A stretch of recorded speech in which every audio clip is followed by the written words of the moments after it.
The first part of the process, as with any line work, is to give it a good wetting up. If you don't wet it up, your top coat is going to suck in for England, and you're going to struggle, and you're going to end up with it crazing and cracking, and you're going to end up with it coming away. So we just keep wetting it and wetting it and wetting it, but you don't try and go on it while it's still shiny, shall we say, with the water. You've got to let that water soak in. It's actually drinking it in. So that's what we do, and we shall show you the next process next. And here we go. What we've got is a little hawk with some stuff on, and there we go, a little small tool. We're not going to do the whole thing with the little small tool. We're going to use it for doing these little squares. Now this is going to take quite some time, so we'll just do one to show you, because I would imagine after 5 minutes of this it will get quite boring. So let's give you a rough idea on how we form these little squares. Not easy to do when you've got one hand holding a camera. But we've got Miles down below, he's mixing some stuff for first coating around the corner.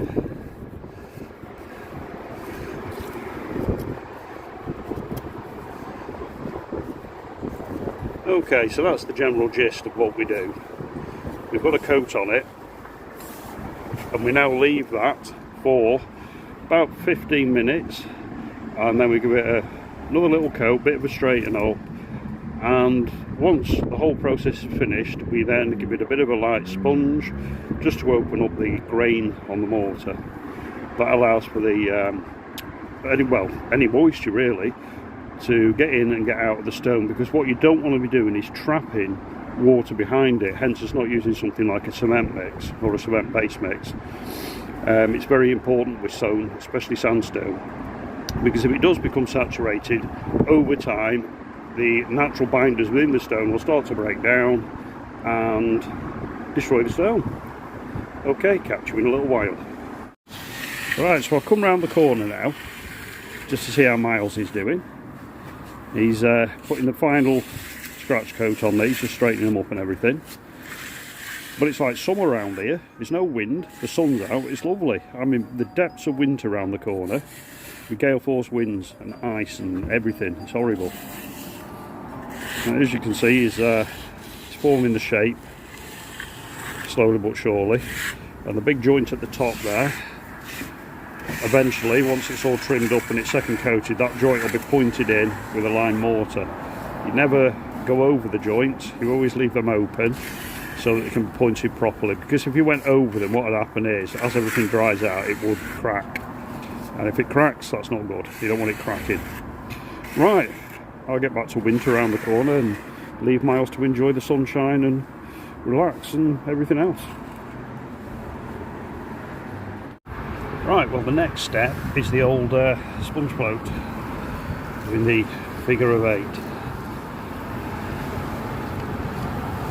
And what this is doing is, it's getting it flat, it's taking out any little blemishes, dips and blips, and when I push it up to the top edge there, it's a double whammy because I can use the edge of the trowel to straighten up that angle. Just backward and forward motion, like so. Well, it's all coated up now, so I shall continue doing the sponge float. Will not bore you too much with that one, and we'll come back to you when we're on the next stage of the job. Well, we're getting there, slowly but surely. You look at the little lines in it, and you look up at the original stone ones, you'll see that they have the little lines. It's the mark from the pitching tool of the mason. So again, from down below, that'll look quite effective.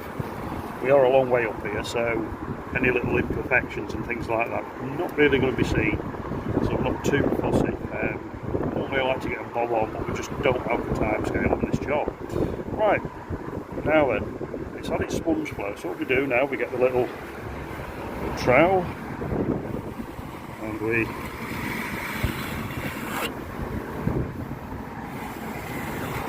go over it lightly, not too heavy though, because if you go too heavy, what it's going to do, it's going to bring out the scratch, basically the pattern of the scratch that we've got on underneath. Because bear in mind, we are going to go over this again with a sponge in a little while when it sets in, so that will bring out any of the remaining marks from the sponge floating. Okay, there we go. Right, so bear with me again while I do a bit more. It's horrendous out there today, cold, wet and windy, horrible. Right, catch you in a bit. Right, so finally we use the sponge now. It's hitting a bit hard there. And let's give it a gentle figure 8. Bits of was blown in it, that's good. Blown on the stone and in my eyes, lovely. So we'll just give it a little figure of 8, and this is on a moist surface, and what we do, we let that dry in a little bit and then we go over it with a dry sponge. We'll cut that there because the finish is getting a bit horrendous and it's awkward to film and do the sponging with the wind. See you in a little bit. Right, so there is pretty much your finished product. Now that's taken somewhere around 3 hours to do, which is a long time for refacing one small area, but because it's got all the castling at the top there, obviously there's a lot of work involved. Right, so we'll leave this particular one there, and I think what we might tackle next is one of the mullions. Now this particular piece of stone is the one that was in an earlier video where we demonstrated that there was a cave at one end of it. It was that badly eroded. It's all back together now, all solid again. Now this particular product is, like we said, it's breathable, it's flexible, so it's going to last many years up here, and it just helped to preserve the building.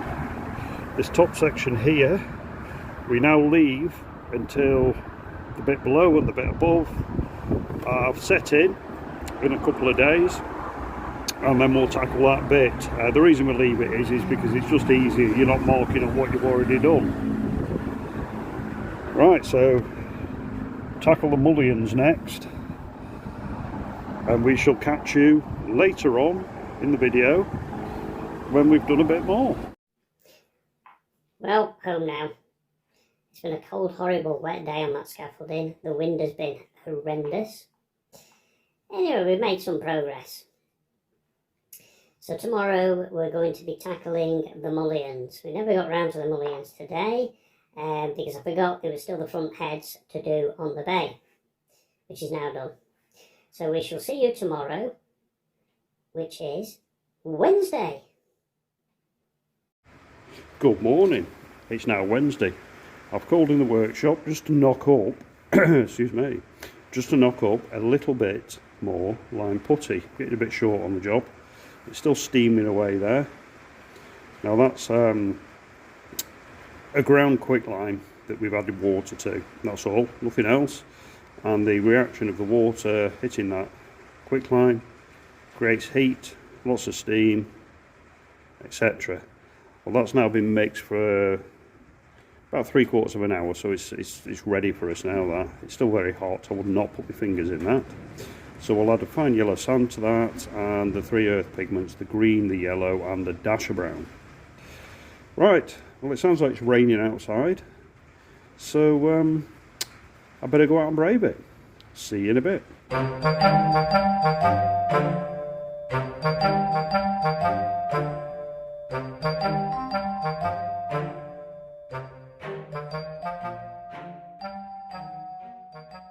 Back in 1894, when this building was put up, cement had already been invented. We already had it. They were building London sewers with it, etc. Now, this building, whether it was the stone bay here or it was this brickwork, was done with lime. Now, wouldn't you have thought back then they'd have just used cement? They could have built it faster, it would have been stronger and waterproof, etc. Well, no, the simple reason is they knew that cement was brittle, it repelled water, it wasn't much good for erecting buildings. So where did we lose it? Where did we go wrong? Where we have to do everything with cement. Lime is a fantastic material for constructing buildings. It lets water in and out, it's flexible, it's soft enough so it doesn't erode away your masonry. It's good stuff, but we seem to have forgotten this. Anyway, enough about that. I better crack on. See you in a bit. Of course, in 1894, when this building was erected, mechanisation of bricks had become pretty much common, and we ended up producing things like these lovely yellow engineering brick and the lovely red stocks, which are quite commonly known these days as Accrington stock bricks. It had tiny joints. Now these joints, as you can see, at some stage somebody's attacked it with a hammer and chisel. Today they do it with a grinder, make it even worse. But the joint should have been, let's have a look, can't really see any as such because it really has been chopped and messed about with. There's a couple in there you might just be able to make out that are quite thin still. But mechanisation of bricks kind of revolutionised the industry for putting buildings up. You've gone from handmade bricks, and we've dealt with handmade bricks in the past, and horrible to lay. They're all different shapes and sizes. Some of them are like little humpback bridges, so they are hard to lay. The Victorians, they sorted it out. We had the Industrial Revolution, and now we've got nice bricks.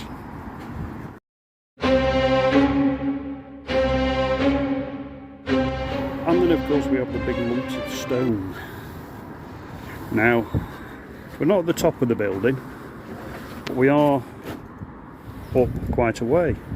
And you look at the size of some of these pieces of stone.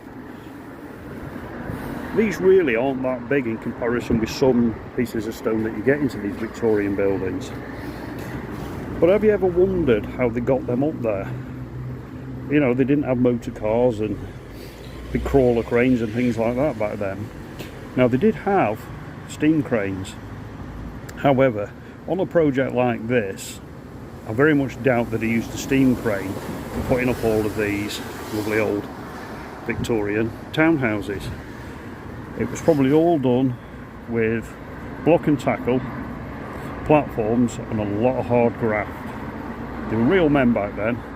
They really knew how to do things. And things like getting things plumb. Of course, you had a level. You know, not as sophisticated as we have today. You know, it would have been a bit of hardwood or something like that that had a bit of a spirit bubble in it, you know. And they'd have had the old string line with the plumb bob on the end of it. So they'd drop that down a corner and they'd know whether or not they were plumb with the wall. Which I would imagine they were, because they were craftsmen back then. And did you know that the craftsman always wore a shirt and tie? He'd have his waistcoat on, his shirt on and his tie on. Yet the labourer, the unskilled man, wasn't allowed to wear a tie. And the reason for that was you could identify on site who the craftsmen were and who the labourers were. And maybe we need to bring that back. Who knows?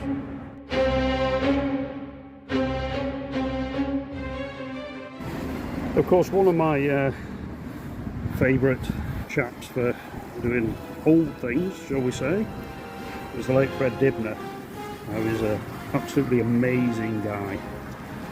So knowledgeable. I'm not right sure whether he was repairing these smokestacks he used to do with lime. I think he probably used cement, in all honesty. However, his knowledge on things like steam engines, etc. was fantastic. Now, if you're young and you're thinking, who the hell's Fred Dibner? Look it up. If you like old stuff, look it up. He was amazing. Yeah, thoroughly enjoy watching some of his programmes and his death-defying stunts taking down these old smokestacks, shall we say. There we go, a bit more sponge float done. We've now got this front section on here, and we've got that one we started earlier on, now finished. Still got this end to do because I had to dub it all out because somebody forgot to do it. Miles.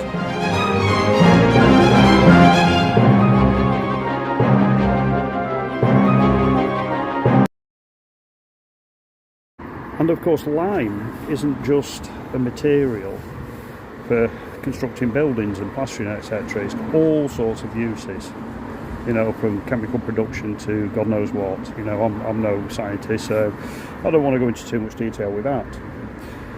But one thing I do know is that the Victorian farmers used to use lime putty to preserve eggs. Yeah, that's right, eggs. And what they used to do, they used to get the chicken eggs throughout the summer, or some of them, and put them into barrels of lime putty.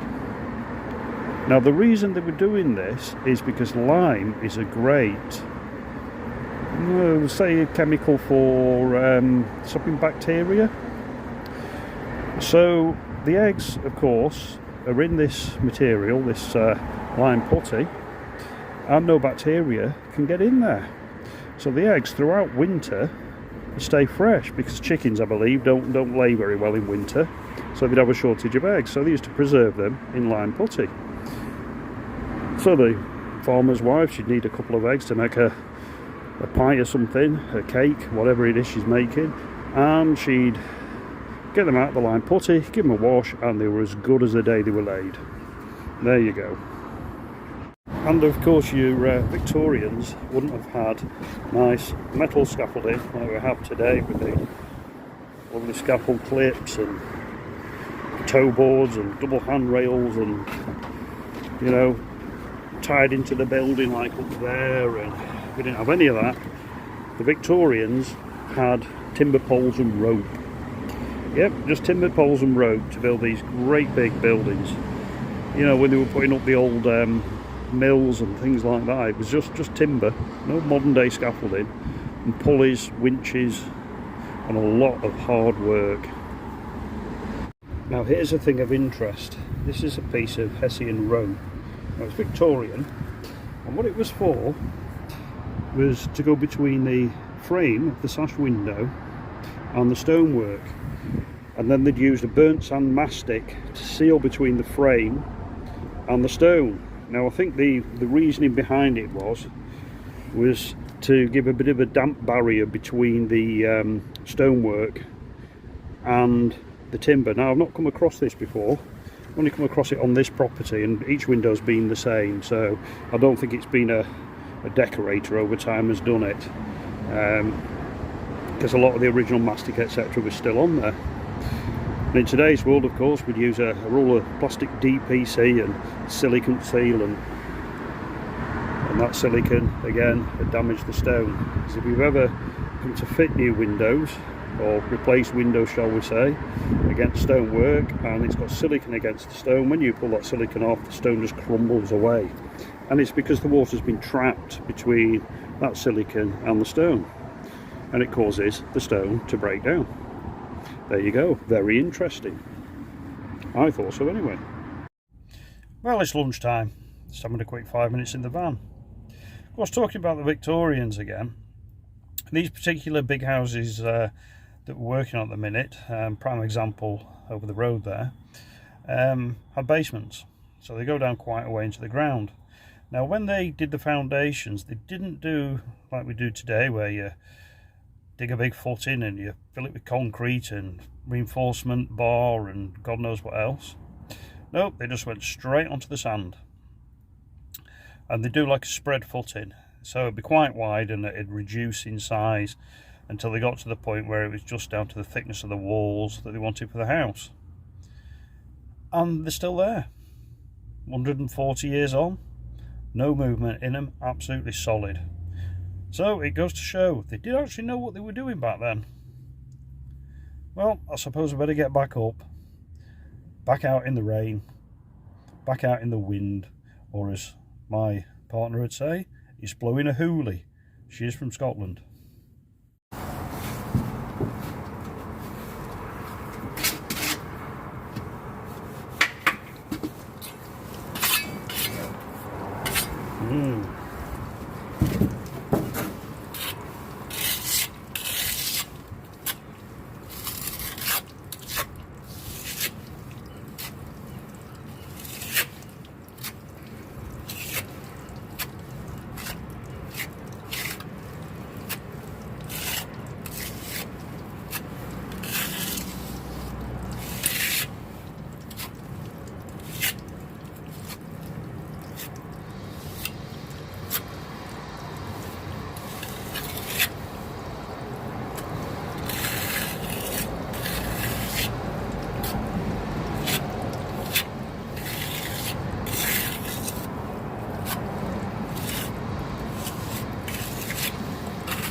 Now you'll notice there's quite a difference between the mullion and the head.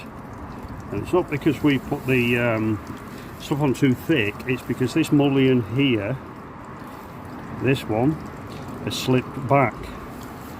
We can't bring it forward, so we've just got to make the best of what we can do. You can see the gap down there between the brickwork and the stone. Now that gap would have probably been about 2 mil originally, and now we're 15 mil. And the top as well, what we'll do, we'll straighten the joint off so it appears to be a thinner joint. I've already pre-filled it with lime mortar this morning and packed it all because it was completely empty. And then we've got some of the older cement repair there, which I'm going to have to address and try and do something with it. I'll possibly have to put a new piece of stone for in there. Okay, so the next bit's going to be the sponge float.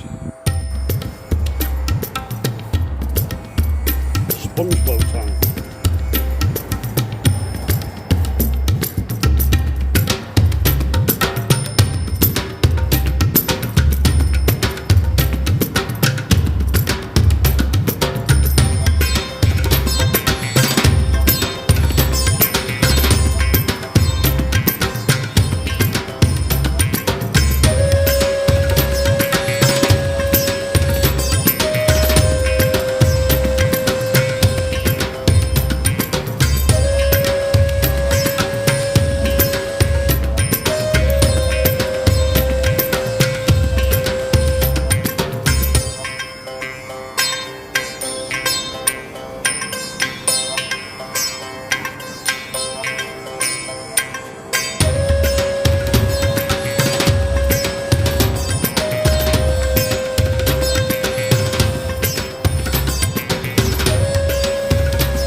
Well, you've probably noticed that the top has now been straightened and we have this bit built out here. I'm not going to sponge float that yet because it's quite thick and it'll be a while till that's trying to sponge float. But then the joint, the tiny little joint you can see there, eventually I'll point that in when everything's set. There we go. It's taking shape. Some of you may have noticed I've got a new hat. Yes, the old hat demised after it's run in with the pigeon poo filled water. So we've got a new one, and it's a leather hat. So hopefully this one will last a bit longer. Right, flattening off in a second. Let's see how that goes. Once we've repaired the mullions, as you can see there, you can see right through the mullion. So we've got to put something in there, probably a bit of metal lath, and fill it out. Now once we've finished that, the window chaps are going to use a burnt sand mastic to seal between the stone and the timber work. Now you wouldn't use, say, a silicone on it, for the simple reason a silicone is going to basically do more harm than good to the stonework. Plus it'll look a bit unsightly and not quite traditional. Now once the mastic is set, a decorator can then paint over the top of that mastic and it gets a perfect seal between wood and stone. Nothing can get through to the inside and rot the timber. Now the frame, the sash, is new, and the timber linings which you can just see there, are the original Victorian linings that were installed when the house was built. So they've stood the test of time. A bit of well-seasoned timber, unlike today's timber, which is all kiln dried and in the shop ready to split and rot. We've managed to, well, you can see under there, just put a little bit of a lip on that one. We'll put a pretend pointing joint on it just so it looks a bit more appealing from below. We've got to point that top there and point joints around what we did yesterday. I was talking with a chap the other day, a rep for a double glazing company, and he was saying that the building regs have now changed and you have to vent your buildings. Now, a few years ago when I was working on new builds, they were saying that everything had to be sealed in, and they do a test and make sure it was all sealed and there was no drafts, etc. And I used to argue that buildings need to be vented, they need to breathe, and I was just laughed at for that. You know, you're letting all the cold air in and so on. Well, now there's this thing at the moment about mould growing in buildings, old buildings, etc. Well, most of the time that's actually mildew, and that's caused through not venting. You know, put some vents in, get the air in, open your window, because buildings are naturally full of moisture, whether it's a brand new building or it's an old Victorian Edwardian building. It's full of moisture, and that kind of plays part of what we do with the lime plastering, because that moisture, instead of it just sitting on the walls, it can soak through the walls, it can escape into a cavity, or if it's a solid 9-inch wall, it can go straight through the walls and out into the atmosphere. But you start applying gypsum plasters on top of lime, and you take out the lime mortar on the brickwork and you replace it with sand and cement pointing. You know, even things like K-rend, sand and cement renders, masonry paints, these are all trapping water into these old buildings. So this is why we're getting this more and more sort of increase of problems with supposed mould and damp, and it's not actually mould and damp, it's mildew caused through condensation. You know, every time you put the kettle on, that's putting moisture into the air. You cook your dinner, that's moisture in the air. You have a shower, it's moisture in the air. Even drying your washing in the house is going to do it, and breathing, of course. And naturally, water is coming up from the ground through the floors, and that has to get out. And you've just sealed it in with gypsum or cement-based mortars. Lime is the answer, and it's time that we started thinking about using lime again, because it is a wonderful material for keeping properties dry. If you disagree, let me know in the comments. The wind's dropped on the front now, so we've come back round. Now this is the piece where we bedded in what we call the tiles. If you remember earlier on in last week's video, we gave you a demonstration of how that is done, and that's drying out nicely now. And we're still working on this bay here. I've just put another bit on up there at the top. Just waiting for that to dry, and I'm going to sponge it. But it's all looking good. Now my gear grinder at the minute is metal buckets. You cannot buy decent metal buckets in this country. They're flimsy and junk and coming from China. We need somebody in this country to make metal buckets again. Why do we use metal buckets? Because we use quicklime, and when we mix it, it gets extremely hot and it'll melt plastic buckets. So we use metal buckets and plastic buckets for pulling stuff up that's not hot. And there we go. Lunchtime. Well, today we're having some noodles and a ham and cheese sandwich, and I am ready for it. I think this afternoon I'm just going to tickle up a few bits up top. I'm not going to do a great deal more, basically, because I think the weather's about to turn. It's looking rather cloudy.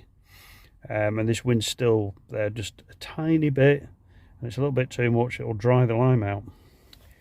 Anyway, a question I get asked from time to time is, how can you tell if the mortar in your building is lime or if it's cement based mortar? Well, the simple answer is, get some white vinegar, take a little sample of your mortar and put it in the white vinegar. Now if it fizzes, that's going to be lime. If it doesn't fizz, the chances are it's cement or gypsum. There you go, a little bit of useful information for anybody out there that may be thinking of doing a bit on their own place. Noodles are nearly ready. And don't forget, if you do want to get in touch with us for any reason, preferably work-wise, we have a Facebook page at Brysons of Lancashire Restoration Co. Or you can go to our website, which is brysonslime.com. That's brysonslime.com. It's not slime, it's lime. Right, we'll leave that there. I'm going to eat my lunch, and I'm sure you don't want to see me eating my lunch.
Right, so that's up there about 3 mil thick. We'll just give it a couple of minutes just to pull in, and then we'll go over it with the old sponge flute, flatten it off, leave it again, and then we go over it with the fine sponge. And once you've gone over it with the fine sponge, just a little tickle it with the trowel, and that is that paste up.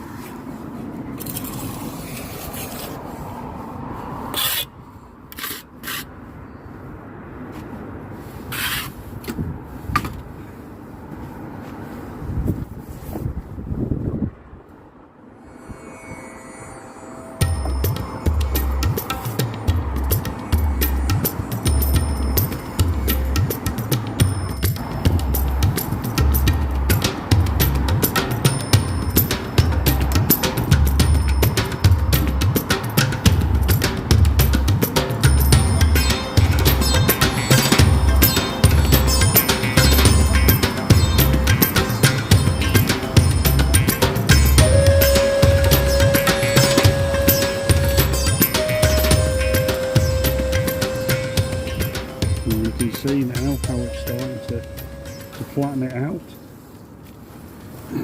Just need a little bit more water.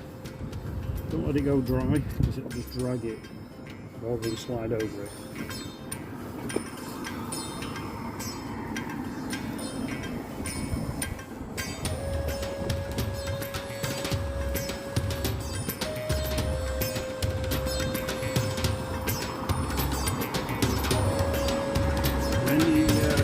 Hollows or anything like that, we get any little holes, we put a bit more in at this stage and then over it with a sponge plate.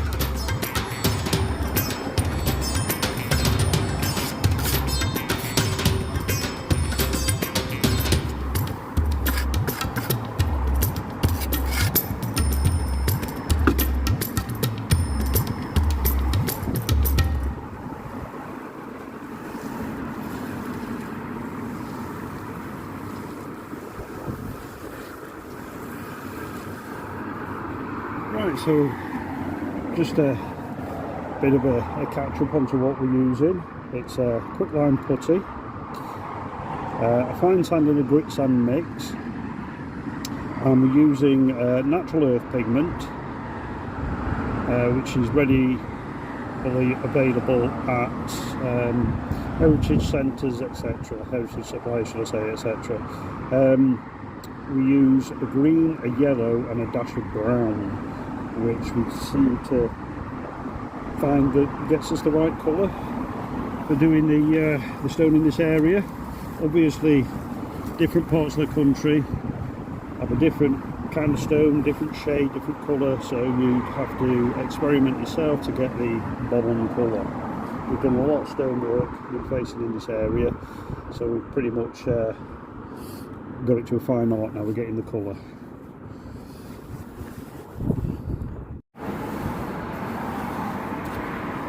Right, so now we're flattening off. It's the sponge floating.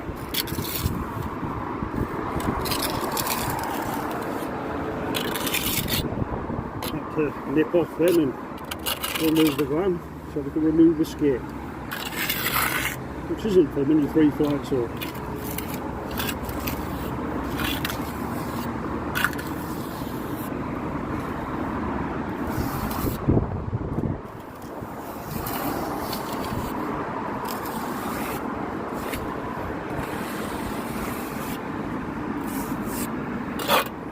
Right, so we'll leave it at that stage for a little bit now, and then we attack it with the fine sponge. Well, I've just got the final sponge to do on that. It's not quite ready yet. It's had one already and then a bit of a flat off. It's still a bit wet. So we're going to finish the video for this week off here. It's now kind of getting home time-ish. I think it's about 4:15 now, so by the time I've cleaned the tools and put away, etc., it's going to be 5 o'clock and dark. Well, I hope you've enjoyed the videos this week. I hope we've been informative with the stonework preservation, and I've tried to give you some little bits of stories and bits of history and things like that in the video this week. Don't be too boring with them. We'd like you to keep coming back and giving us thumbs up. Talking of thumbs up, if you have enjoyed this video this week, please, please, please give us a thumbs up. It's great for the logs and rhythms. And if you haven't subscribed yet, please subscribe. It's free. I don't charge you, and I don't think YouTube will. Okay, so we'll see you next week. Have a great weekend. See you soon.